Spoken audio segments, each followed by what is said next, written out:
আমাদের মূল্য কি কেবল লাইক বা কমেন্টে সীমাবদ্ধ? ইসলাম আমাদের শিখিয়েছে হায়া বা লজ্জা কেবল পোশাকে নয়, এটি একটি ব্যক্তিত্ব। বাইরের মানুষের প্রশংসার চেয়ে নিজের রুহের শান্তি অনেক বেশি বড়। আমরা সত্যি কি স্বাধীন, নাকি প্রতিটা মুহূর্তে অন্যদের স্বীকৃতির জন্য অপেক্ষা করছি? একটা ছবি আপলোড করার পর আমরা বারবার চেক করি যে কয়টা লাইক দিল, কে কি কমেন্ট দিল, তাই না?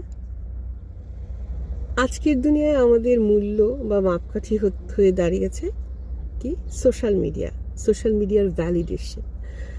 আমরা অন্যদের দেখানোর জন্য সুন্দর করে সাজি, তাই না?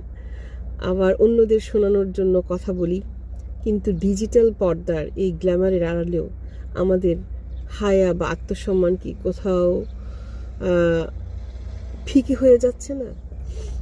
ইসলাম আমাদের শিখিয়েছে হায়া বা লজ্জা কেবল এক টুকরো কাপড়ের নাম নয়, এটি একটি মানসিক শক্তি।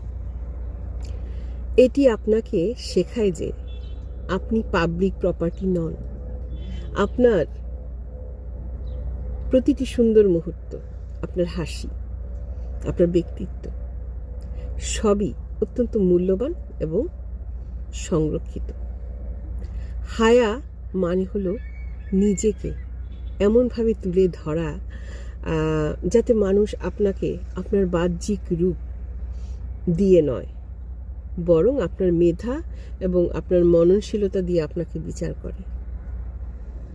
ডিজিটাল পর্দার ওপারে হাজার হাজার মানুষের প্রশংসার চেয়ে আল্লাহর কাছে আপনার গ্রহণযোগ্যতা অনেক বেশি দামি।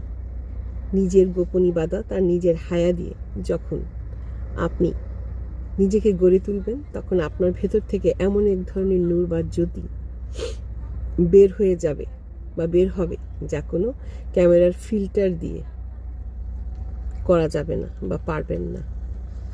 মনে রাখবেন, আপনি অন্যদের কাছে নিজের প্রমাণ করতে আসেননি, আপনি এসেছেন নিজের রুহকে সুন্দর করে তোলার জন্য, সুন্দর করবার জন্য।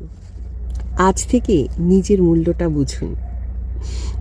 অন্যের লাইক নয়, বরং নিজের আত্মসম্মানকে ভালোবাসুন, কারণ আপনি এক অনন্য সৃষ্টি। আল্লাহ হাফেজ সবাইকে।